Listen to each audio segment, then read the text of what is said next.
Hello everyone, this is Will from Singletrack magazine and we're currently in Fort William for the second round of the 2018 World Cup and I have a very special guest. I am here with none other than Rachel Atherton.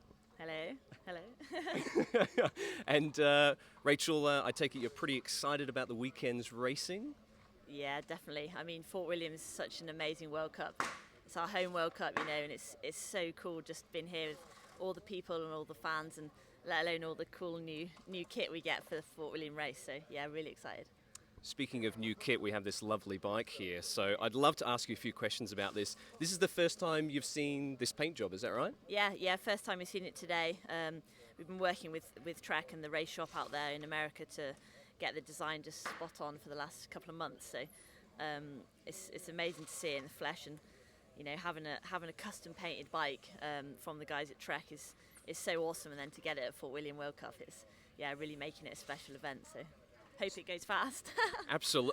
I have a suspicion that it will. Is this something you're going to be racing on for a few races, the rest of the season, or is it just for Fort William? Yeah, I think I'll keep it for the whole year, unless it turns out to be unlucky.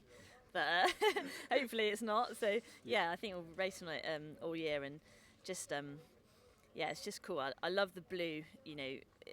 All the Trek women, all the disciplines, we all race on like that blue frame. So for me, it's important to keep the blue in there, but also have like some touches of it's actually a dragonfly wing, just to kind of give me that lift, and a dragonfly on my Red Bull helmet and stuff. So yeah, and in the sun you can see it's like shining, and there's some like cool colours in the silver paint. So yeah, really special.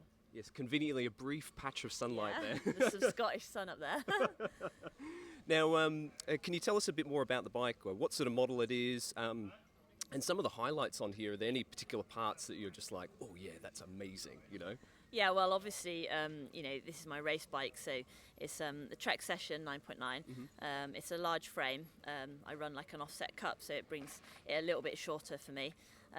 Probably one of my favourite things about the bike is the little Purple Hope details that have, in the hubs and the top cap brakes and stuff like that, which gives it kind of a little girly edge. I've got the Fox suspension, which is kind of factory tuned.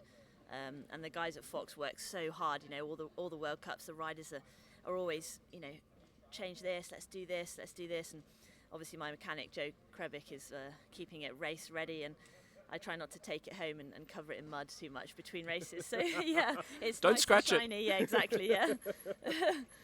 And for Fort William, in terms of suspension setup, tyre setup, what kind of are there any adaptations you would make for this track versus any others, or? Yeah, I mean, Fort William is such a unique track. It's so long, but it's so rough and fast. We had a national series up here a few weeks ago, and I was really kind of struggling really to get the suspension set up right, and I really changed everything on the suspension, kind of the opposite to how I've been racing it all year, and that change really just helped me, feel like my old self again, really.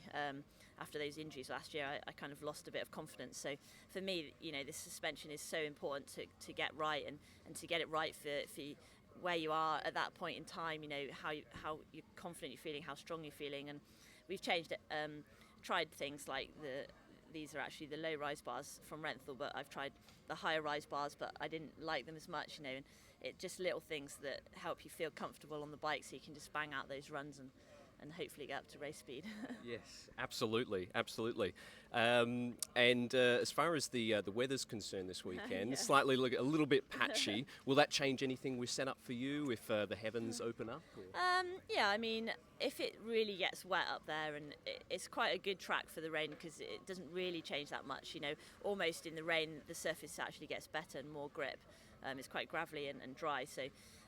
I think really the only thing you change is soften it up a little bit, maybe drop a PSI or two from the tyres and put a massive mud guard on so that you can actually see if it's really that muddy.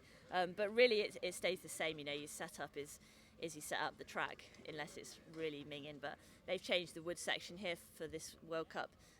If you remember last year, the wood section was awful, really muddy, so they've really changed that and filled it with rock, so it won't really get that muddy up there, I don't think. So yeah, it's just going to be flat out, I think.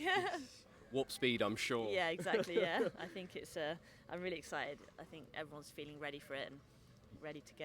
Fantastic. And I mean, obviously, the last year had some terrible luck. How do you feel coming into this round? I mean, with that kind of experience last year, I mean, mentally, how are you approaching this race? Yeah, I mean, last year didn't go so well on the race day for me. Oh, you can see the sun now, the sparkles. Here we go. Yeah, so last year didn't go so well. We had a British national a couple of weeks ago here.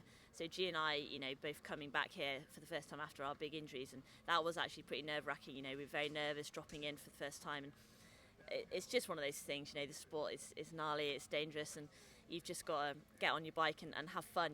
Ride and enjoy yourself, and eventually by race day you end up at race speed. But it's really about taking it step by step and enjoying it, being back on the bike and doing what you love, which is riding bikes. So, for anyone coming back from an injury, it's really important just to, start from kind of the bottom really and work your way back up to confidence and enjoyment. Fantastic. Well, best of luck to you this weekend. Thank you. Now, for the rest of the year, any particular highlights as far as other races that you've got going on, or anything else on the calendar? Yeah, well, obviously, the World Cup series is pretty top notch. I'm excited to get stuck back into that. I think I might do a couple of crank works, but I think for me it's the Red Bull Fox Hunt event, which is at the end of the year, the last weekend in September, and that to finish the season on the Red Bull Fox Hunt. For me, it's such a great event to finish the season on. It's such a good fun event. Everyone's really in a good mood, and to have that many women all coming to compete on the same track, and it's really good. So I'm looking forward to the Fox Hunt again this year. Fantastic. All right, well, I'm sure you've got lots of preparation to do for the weekend. Before I leave you, more press ups, but before I leave you, can you sum up Fort William World Cup in 3 words? Yeah, if I was to sum up Fort William World Cup in 3 words, it would be flat out, loud crowd. Fantastic. That sums it up perfectly. Well, Rachel Atherton, fantastic, great chatting with you, and best of luck this weekend. Thank you. And hope to see you on the top step of the podium. Thank you very much. Cheers, No guys. worries. Thank you.